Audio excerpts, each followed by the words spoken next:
Welcome all gamers, achievement hunters, friends, and loyal fans to TBD Gaming, the video game broadcasting and review channel where we keep it real. I'm the Black Deesh, the jack of all games and master of none. Today I'll go over everything you need to know before playing the game Garden Story. Garden Story was released August 11th, 2021 on Nintendo Switch, Xbox One, and PC for a price of $19.99. It was developed by Picogram and published by Rose City Games and Kowloon Knights. It's rated E10 plus for fantasy violence. The file size is extremely small at 99.5 megabytes, and this game has 21 achievements for 1,000 gamer score. How Long to Beat has this rated around 18.5 hours. True achievements right there along with it for 15 to 20 hours as an estimate for completion time, and 3,200-ish true achievement points as of the making of this video. This game took me 18 hours and 48 minutes to complete. Garden Story is a 2D top-down action-adventure town builder. You play as Concord, a grape that is appointed guardian of the grove and tasked with defeating a sentient group of gelatinous enemies called the Rot. Essentially, you go about town completing maintenance, forage, and conflict requests from the townspeople, and as you progress, you move to 3 other towns outside the main area and bring in all the people together by completing more requests in those areas. The game introduces new mechanics to you every time you enter a new area. You're given new tools for gardening, fishing, harvesting, and accessing new areas as well. Things I really liked about Garden Story, sometimes I play games without sound, but I'm really glad I did not do that with this game because the music and the sound effects really did add a lot. It was top notch. It truly enhanced the gameplay for me. If there was something in the shop that didn't have any value or didn't have any advantages other than cosmetic, it actually said that, and I really appreciate that too because it allowed me to save my resources for things that actually mattered in the game. So it would just say something like cosmetic only in parentheses underneath it or something like that, and usually those things were the more expensive items, so I was really appreciative that the devs kind of threw that in there.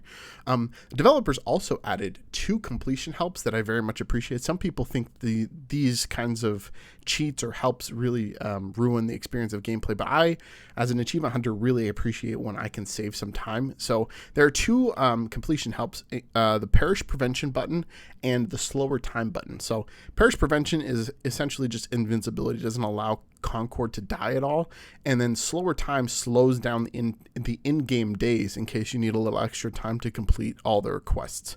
So just note that the certain mechanics, especially like gardening, can take a really long time and kind of be unbearable to wait for if you have that Slower Time mechanic engaged the entire game. Also, I'm very appreciative that the Xbox Achievement Tracker worked for this game. It was really helpful, especially for all of the achievements that were tied to killing 50 of each enemy. There are about 4 or 5 of those achievements that are tied to killing a specific type of enemy 50 times, and I didn't have any problem keeping track of those at all, thanks to the achievement tracker.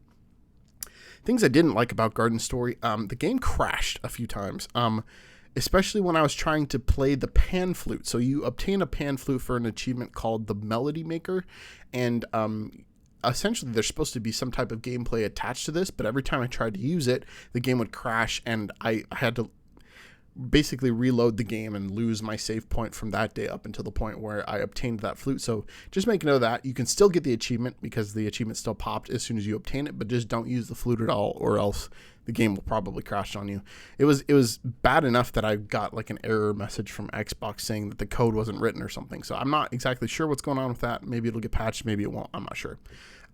It's also kind of hard to aim in this game. The whole game is built on a grid, and if you're not in an exact 90-degree angle away from your opponent, whether it be in front of, beside, or behind, you're going to miss your attack. So most of the games I've played that are similar to this allow for a lot of leeway in combat mechanics, but not this one. You have to be really precise about where Concord is in order to get the attacks to hit properly.